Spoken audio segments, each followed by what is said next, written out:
to drift into the warm breeze of Alola, a place where the air tastes like fruit, the nights hum with quiet lullabies, and even the silence feels alive. This is a story about life on Melemele Island, a place of rhythm, community, and ancient guardians that still walk unseen beside us. Tonight, we'll visit a gentle Rowlet as it dozes in the trees above Iki Town. Feel the weight of time through the memories of a graceful Oricorio. Listen to the legends of the Tapu told beneath a setting sun, and then we'll share the quiet ache of a little Pokémon hidden in disguise, who only wants a friend.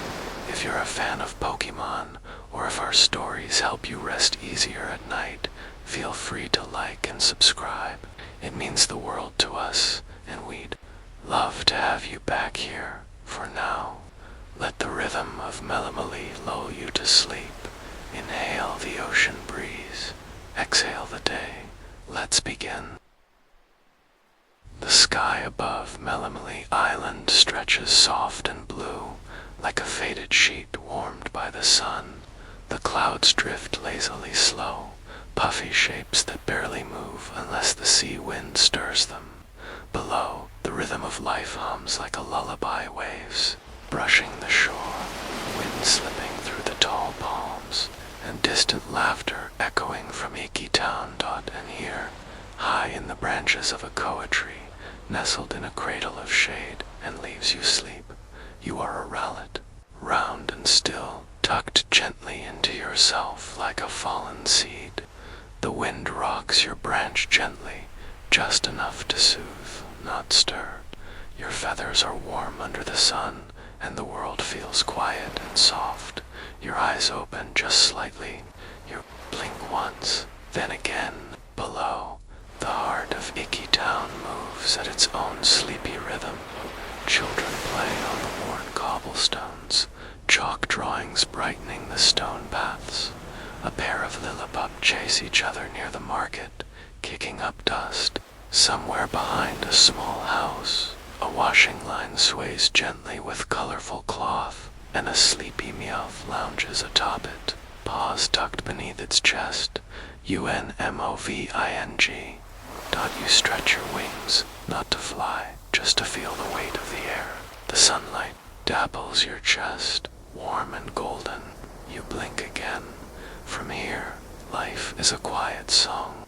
The leaves rustle softly, and far below, you hear the familiar hum of voices, human and Pokémon rising and falling like waves.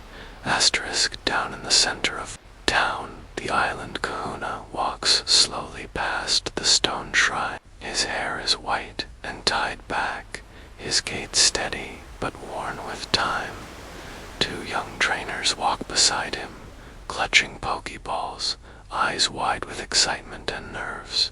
The kahuna laughs, a sound like gravel and wind, and gestures toward the shrine. He is teaching them the old ways, the traditions, the rhythm of the island. You watch from above, curious but not urgent. You've watched many trainers come and go. Some look up at you and smile. A few try to wave. Others don't see you at all. But the kahuna always sees you. Even now, he pauses, looks up. His eyes meet yours, and his smile widens slightly. Just a moment. Then he nods once and continues on.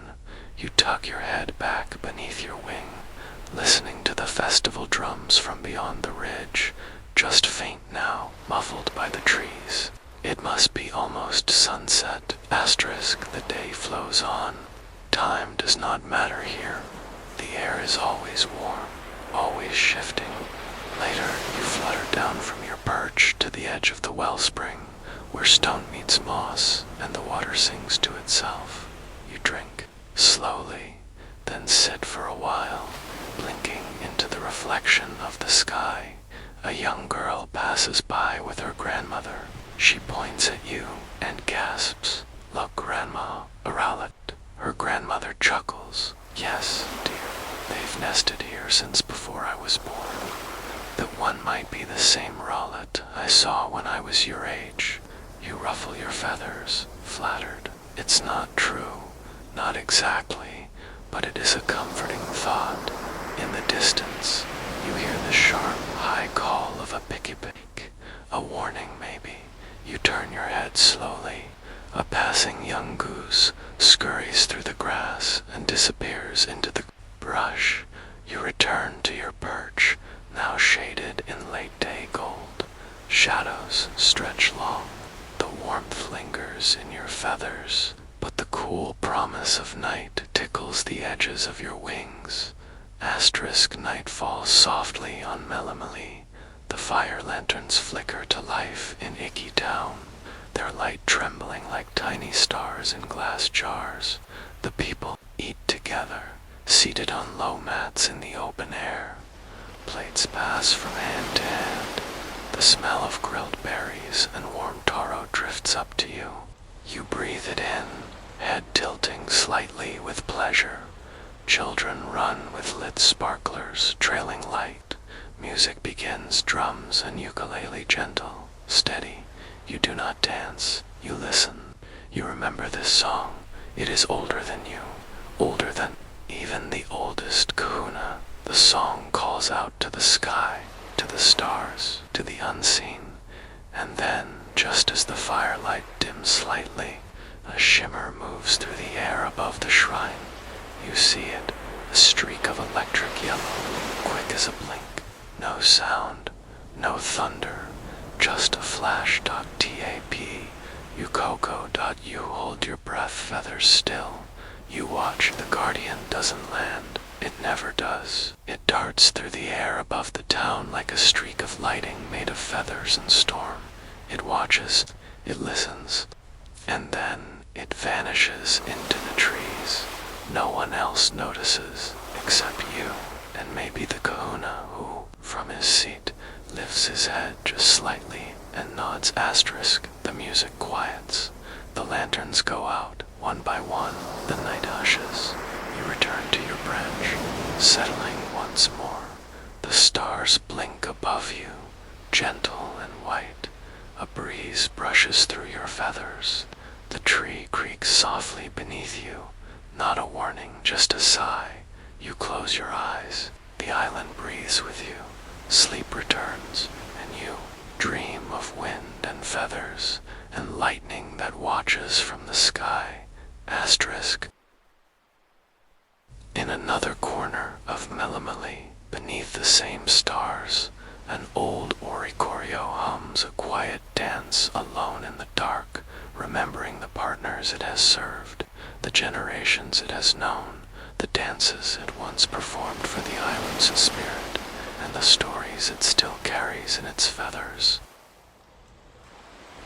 Night has fallen over Melemele Island, not the darkness of fear, but the warm kind, the kind that smells of sea salt and gardenia, that hums with the breath of resting Pokémon, and wraps every rooftop and treetop in a soft inky blue dot in a quiet glade, not far from Iki Town, tucked behind a shrine of mossy stones and hibiscus petals. An old Oricorio stands alone beneath a tree. Her feathers are red tonight, dancing gently in the rhythm of the Baile style. But her movements are slow, more sway than fire, more memory than motion. She is not performing, not for people, not for show. This is a memory dance. She moves because the wind stirs, because the earth is still listening, and because she remembers asterisk long ago, when the glade was smaller and the palms hadn't grown so tall. She was given to a young boy by the previous kahuna. The boy had wide eyes and careful hands. His voice was quiet but steady. He didn't command her like a trainer might. He asked, "I want to learn," he had said, "not just to battle. I want to know the dances." And so she showed him, not all at once. No, never all at once. Each movement she taught was paired with a story. A step for the rains, a spin for the harvest, a beat for the ancestors, a bow turned slowly, carefully, until his feet moved in time with the wind, and his hands fluttered like wings, and when he became Kahuna, she danced beside him, red feathers blazing like sunset fire. Asterisk, that was the first dot. She remembers him still.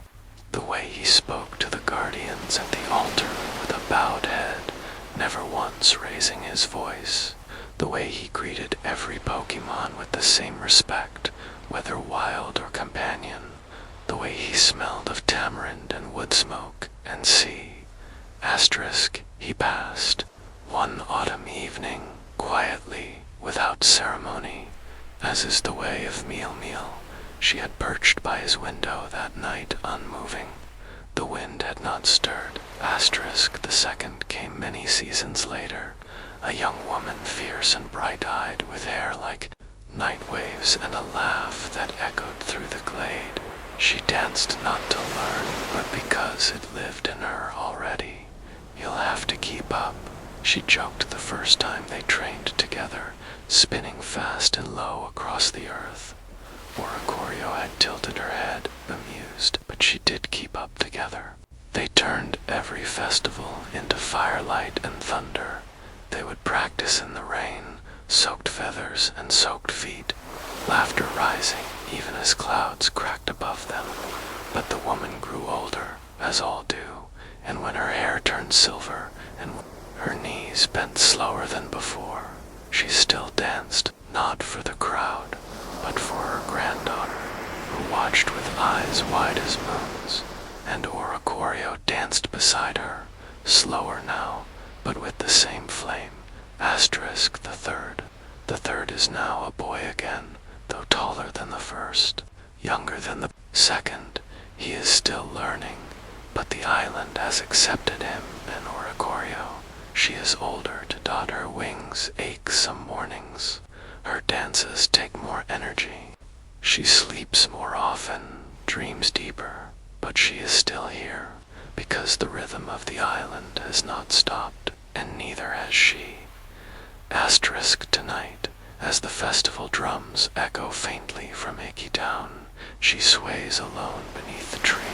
The moonlight dabs her feathers in silver, and the wind stirs the blossoms at her feet.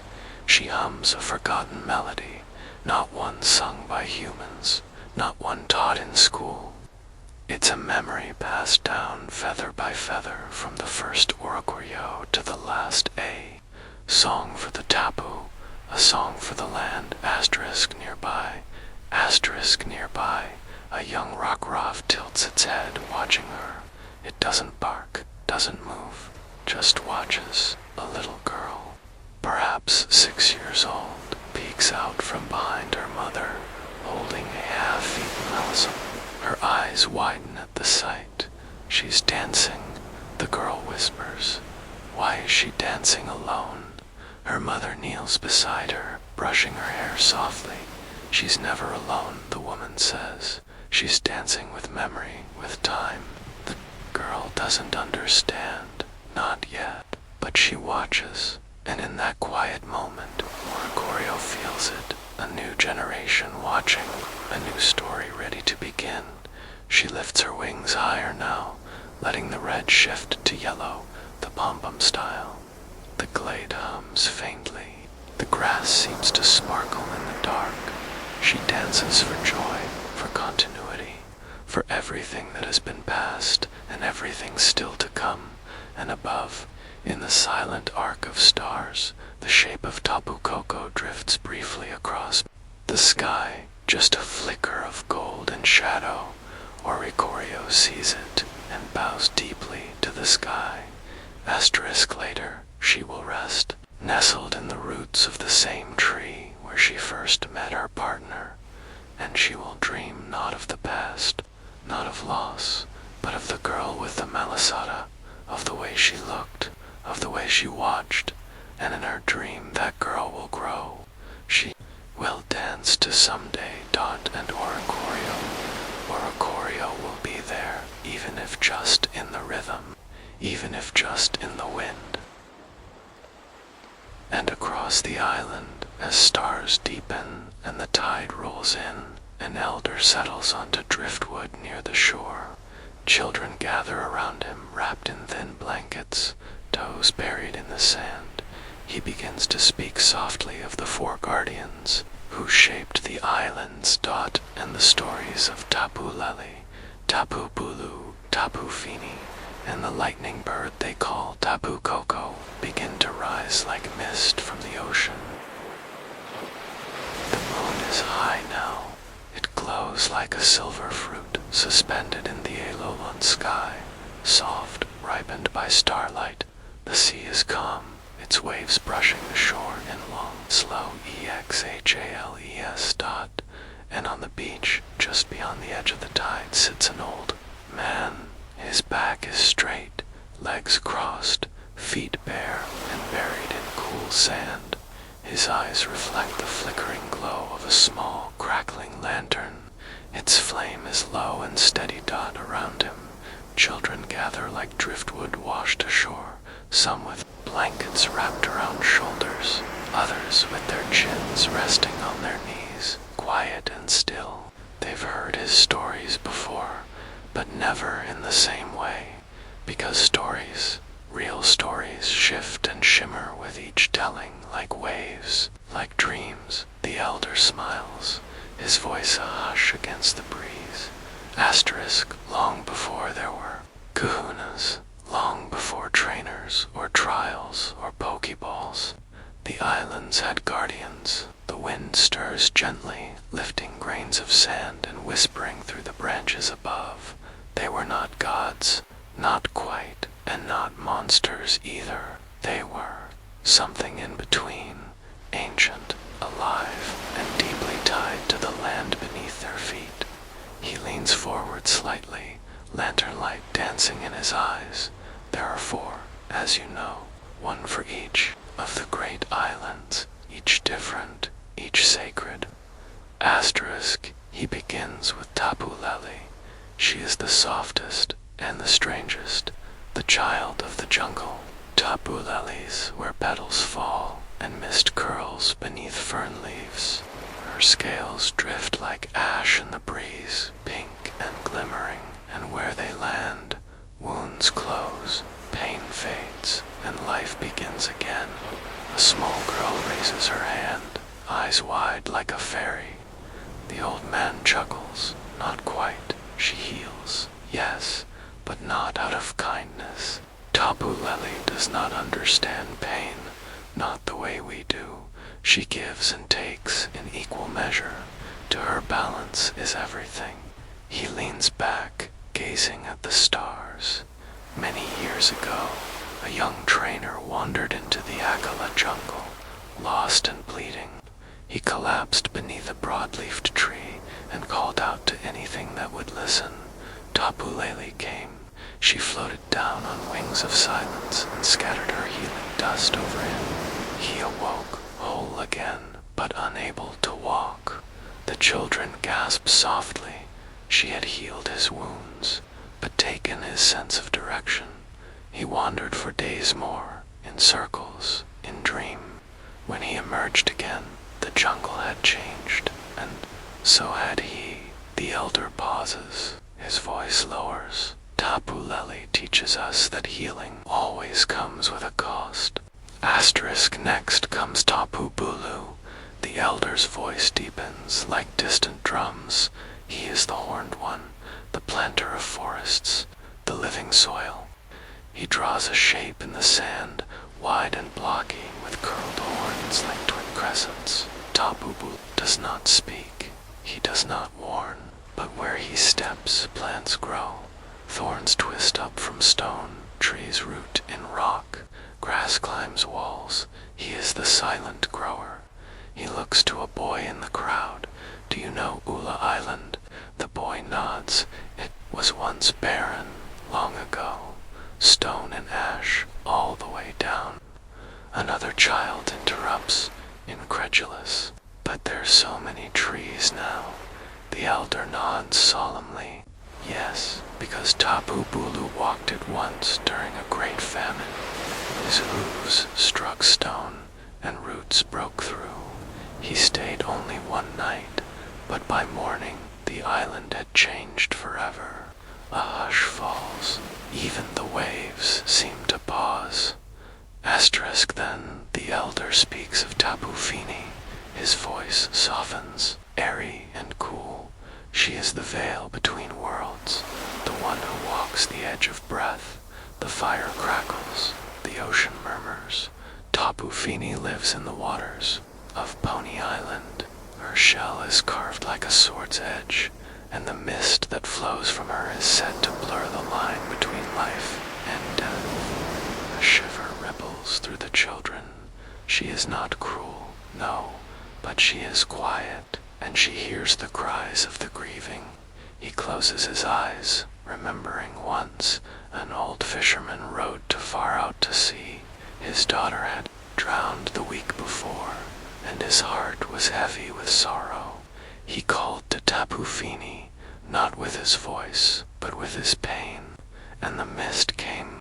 He opens his eyes, voice barely above a whisper now. In it, he saw her, his daughter, just for a moment, smiling whole, and then she was gone. The children are still. No one speaks. Tapu Fini gave him closure, but not return. That is, her gift and her boundary. Asterisk finally, the elder speaks of Tapu Koko. He doesn't draw this one in the sand. Tapu Koko is the wild spark, the island's heartbeat. He is the protector of Melemele, our home. The children nod. They know this name best. He moves like lightning. You do not summon him. He comes when he wishes, to test, to guard, to remind us we are not alone. A girl whispers, "My cousin said he saw him once." The elder smiles. Then your cousin was lucky. Tapu Koko does not show himself often, but he always watches. He gestures upward, toward the canopy and the stars. Sometimes, in the corner of your eye, a flicker of yellow, a tremble in the leaves. That's him. He leans forward once more, face lit from below by lantern light. The guardians are not to be feared, but they are not toys. They are not pets. They are the memory of this land, wrapped in feathers and thunder and silence. They are stories, still living. Asterisk, the waves roll in. A breeze sighs through the palms. The children begin to drift. One rests her head on her brother's shoulder. Another curls into the sand. The elder sets the lantern lower. Its glow dims. He speaks once more, voice barely above the waves. Respect the land. Listen to its rhythm. And if the Tapu pass your path, bow your head and keep walking. He does not say good night. He simply watches them fall asleep, one by one. And in the shadow of the forest, far from the lights of town, something small stirs beneath a tangle of branches. Not a Tapu, not a guardian, but something quiet, something lonely, wrapped in a ragged sheet and stitched with hope. Mimikyu adjusts the ears of its handmade disguise, hoping one day someone might see it and stay. It begins in silence, not the kind of silence that comes from emptiness, but the kind that grows deep under the trees, where even the breeze forgets how to move, where the shadows settle a little too thick, where roots twist in strange patterns, where nothing ever quite feels alone, and yet no one ever stays long. This is where it lives. This is where Mimikyu hides. Asterisk, not in fear, not exactly, but in hope. A soft, quiet hope, the kind you whisper to yourself when no one's listening tonight. Under the crooked limbs of the forest, Mimikyu is sewing tiny paws, careful and slow, pass a needle through fabric worn thin with time. Stitch, pull a familiar rhythm. The old disguise its Pikachu-shaped cloak had torn last week. A bramble had snagged it. The fake ear drooped like a wilted flower. Mimikyu knows how to fix things. The thread is pulled from a scrap of bark.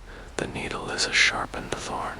The fabric scavenged bits of cloth found near the edge of town. Stitch, pull. Its eyes deep beneath the shadow of the disguise. Do not blink. They cannot. But the heart inside, whatever shape it takes, beats with quiet care. Far away, the town lights glow, warm and gold, like lanterns floating above the sea.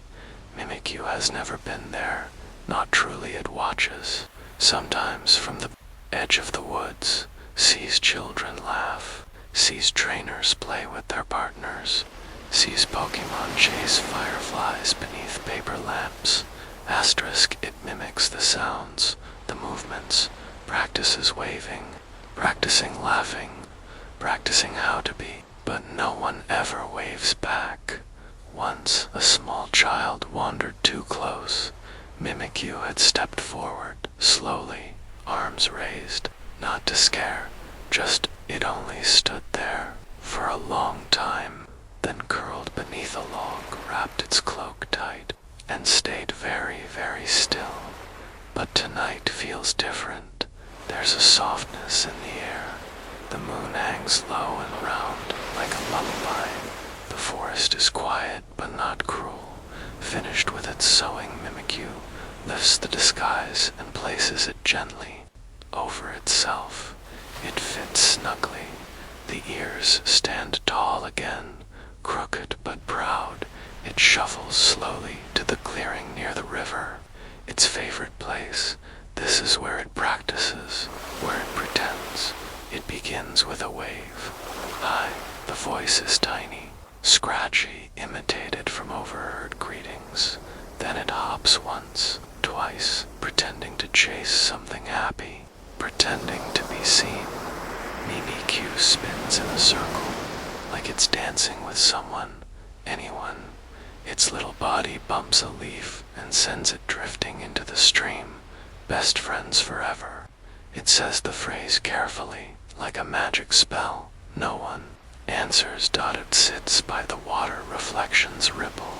It cannot look at its own, the fear, but is something loved. And then, a sound, a crunch, footsteps. Mimikyu freezes. It dares not move. From the brush, a young rock-raff emerges. It blinks, sniffs the air, cocks its head. Mimikyu tucks into itself. Please don't run. Please don't scream.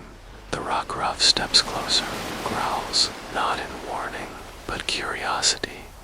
Mimikyu offers a slow, careful wave.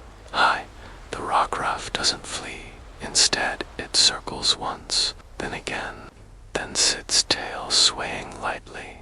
Mimikyu doesn't breathe. It can't, but it feels something stir. The rock-raff nudges a stick toward Mimikyu. A gesture. Mimikyu stares at it, then picks it up. The rock-raff barks softly, and just like that, a game begins. They chase fireflies, they roll in leaves. They don't speak, not really, but something passes between them like breath, a rhythm, an understanding. For the first time, Mimikyu doesn't pretend. It simply is, and it is enough. Later, when the rock-raff is called home by a distant voice, it looks back once. Mimikyu waves bye-bye. The rock-raff wags its tail, then vanishes into the dark. Mimikyu stands in the clearing alone once more, but not lonely. Not tonight. It settles beneath the old tree, beside the stream where stars ripple on the water, and crickets hum lullabies. Its cloak still smells faintly of bramble and earth. The ears are uneven. Mimikyu had a friend, and that memory will last longer than cloth, longer than fear. It will become part of the forest, part of the wind, part of the hush that wraps this island like a dream. The island sleeps, from the forests of Melemele to the shores of Pony, from the dance of Oricorio to the whispers of the Tapu. The stories of Alola continue, soft and deep, lives beneath your dreams. If you're still awake, thank you for joining us on this journey. We hope the rhythm of these stories brought you peace, and that the lull of this world full of wonder and warmth helped you drift a little closer to sleep. And if you're a fan of Pokémon, or if these stories bring you comfort on long nights, we'd love for you to like and subscribe. It means more than you know. For now, let your breath slow, let your thoughts soften, and let the gentle winds of Melemele carry you to sleep. Good night.